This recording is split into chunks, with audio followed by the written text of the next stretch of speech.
Hi Gracers, I bring you the January Artist of the Month for Grace Art. I am listening to Harry Potter in the background as this is being filmed from a hotel room in Lexington as we explore our Shenandoah Valley this wonderful Christmas season. Our artist this month is Alexander Calder. You'll recognize his work as it is very popular, very prominent, and very famous, and much of it is displayed in Washington, D.C. He was born in 1898 and died in 1976. This is him with one of his sculptures later in life. Again, you may recognize these as they are very famous.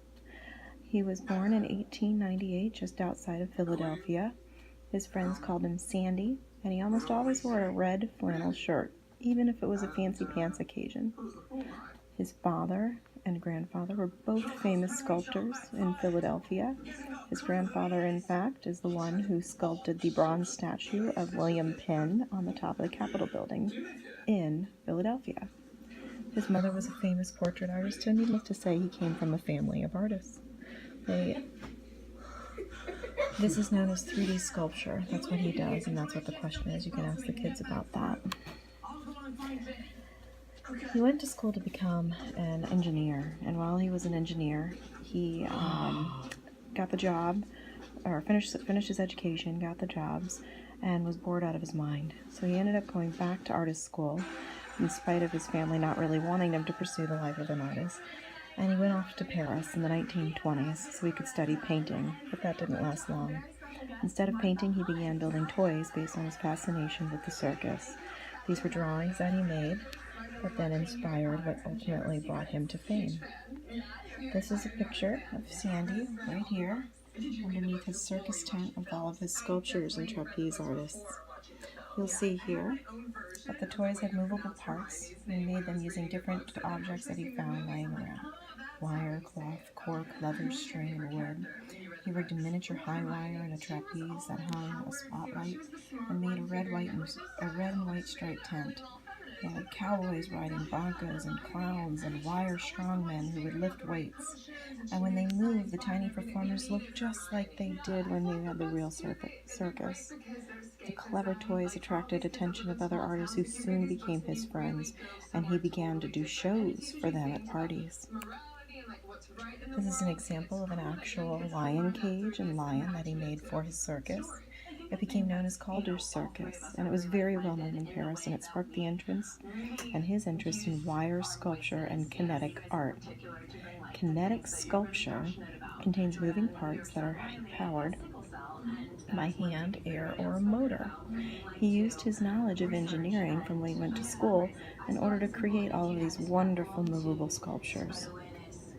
You can see here that he did 2 wire portraits of heads. He did tons of portraits, but these are one of his famous pictures when he was an older gentleman. 2 portraits of using wire. You can see here a policeman on the right, and on the left you can see his goldfish bowl. Note that the goldfish hung and would bounce on the wire, which would make it look like they were actually swimming. Initially, he used little pulleys and cranks to make them move, and later he then made them much more delicate so that they moved only needing the current of air. Which brings him to this. This piece is the blue feather. You'll notice right here that there is a piece that is blue that does look like a blue feather. Calder is known as the originator of the mobile, or that's the Siri version, the mobile. It's one of his friends, Marcel Duchamp, saw these inventions and called them mobiles because they could move. A mobile is a type of moving sculpture made with delicately balanced or suspended shapes that move in response to the touch or air currents. You can ask the kids where they may have seen these mobiles before, and the answer, of course, is over cribs and things like that. He was inspired by all of his friends. He ate Mondrian in 1935, created this canvas, and then you have this display of the flamboyant wings by Joan Miro in 1953. The colors and the abstract nature of these are directly translated into the work of his mobiles. You can see the brilliant colors and the similarities in the expression of what he's doing here in the blue comb. Later, as he got older, his work got much bigger. This one is called The Morning Cobweb. It was done in 1945. He used his engineering skills to create pieces called stables. They were strong metal sculptures that stand still on the ground and allow you to walk around and inside of them to explore them inside and out. One of the stables is so huge that it's actually a city gate that cars can drive under when they enter the city. At first, there's a lot of not at first. In general, there's a lot of problem solving that involved making these massive pieces. Hey guys, give me just a minute to finish this, okay? This one here is called the Flamingo. It's located outside the Sears Tower in Chicago, and you can see here that it's absolutely huge. You can see a person right here working underneath it. You can also see that it's at least 1, 2, 3, 4, 5, 6 stories tall. It's absolutely immense sculpture. He had fun with his work, and one time somebody asked him why they never saw him sad, and he simply replied that he didn't have time to be sad. So there's a lot of whimsy and fun that he has with his different sculptures. This is a bird that looked like he would hang on a wire up here and hang down and would look like it was walking. Again, you have this fish, and inside the fish, for the color and the scales, are pieces of glass. This is at the National Museum of Art. Lastly, this is a picture of his family. He was married to the love of his life, Louisa James, who he met on a boat traveling back to New York from Paris. Together they had 2 daughters and an extensive family after that. Unfortunately, in 1976, at the age of 78, he died of a heart attack. The owner of a gallery in which sold his work called him a man of 100% goodwill. His friend, the artist Joan Miro, who we saw a picture earlier that one created, said that he had a heart as big as Niagara Falls and the force of the ocean. Sounds like a pretty fantastic guy to me. He spent his whole life transforming his wonderfully clever ideas into works of art that gave a lasting pleasure to all of us. We're going to have, put this last slide in and created this one because the kids can visit his work. There are over 40 pieces of Calder's work hanging in and around the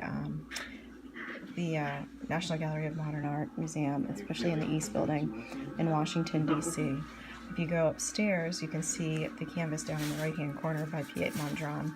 Again, they inspired one another and worked off each other's business together.